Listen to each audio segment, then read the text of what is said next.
Hi guys, I'm going to take a slightly different tack with this and try a video.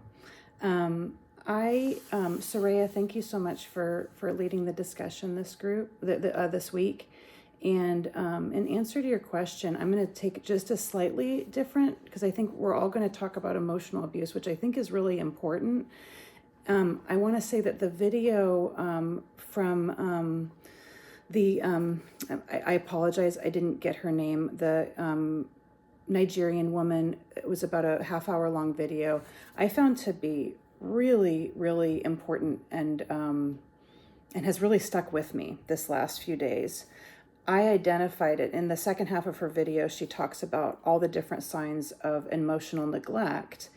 That being important because emotional neglect is the precursor to emotional abuse. If you have emotional abuse, you're going to have emotional neglect. And I was sort of listening along to the first half going, yeah, this all makes sense. I understand what she's talking about.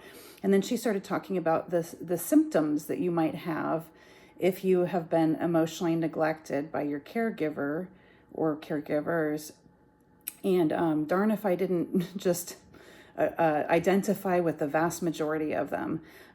There's some of them I have worked through in therapy and no longer consider to be an issue, but there's some that I'm still working on. And there was one that I didn't even know was a thing, but that I had experienced that very day. So very, very eye-opening video for me. And I also couldn't help but think of my husband, who has talked to me about a lot of very similar, like these symptoms, my sister. And the more I thought about it, the more I felt like, gosh, these are really common symptoms. I feel like, she's talking about feeling on the outside of community, having trouble asking for help, feeling more comfortable alone, connecting with animals or small children or babies more than adults, having imposter syndrome, a harsh inner critic, inability to self-soothe, challenging emotions, issues with procrastination, inaction, self-discipline. And the one that was that I mentioned before was new to me was having a sudden change in mood, like suddenly feeling very anxious or depressed and not knowing why, not having a specific trigger that you could even identify. And that's something that's been happening to me my whole life, and I didn't even realize it was really happening. I just thought, oh, I had a mood change. But her explanation of it as complex PTSD really made a lot of sense to me. Like, I definitely have material with my therapist on Monday. And so in the spirit of Soraya's question, how do we support the survivors of, you said emotional abuse, but I'm going to just change this a little bit to be emotional neglect, because I think that emotional neglect has, at least historically, been one of the main components of colonial Eurocentric parenting. Sending kids to timeout when they're being difficult is a huge one. Casting children away for having, telling them not to have feelings that you don't like. Stop doing that. Don't cry, be a big boy. Don't be, asking little girls not to be angry. Seeing tantrums as some sort of a behavioral issue rather than actually really quite appropriate depending on what age they are.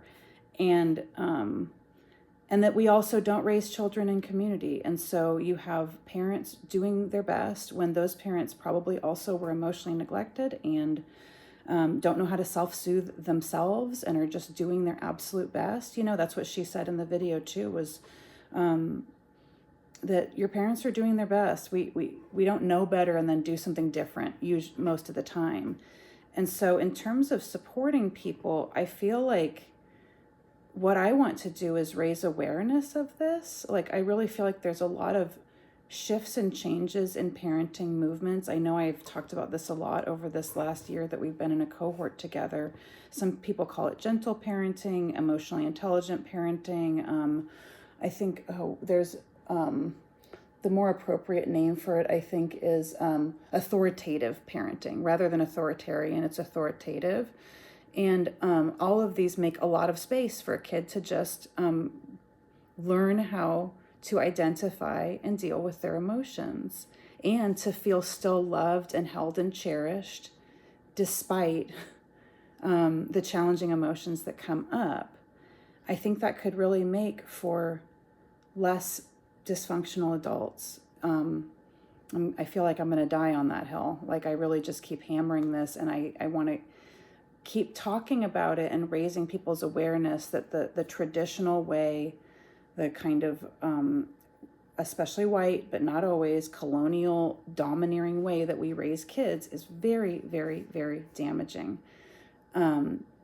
And I would argue, I'm not saying, I want to be very clear, I'm not diagnosing anything, but I couldn't help but notice that a lot of these symptoms also overlap with symptoms of autism, symptoms of ADHD.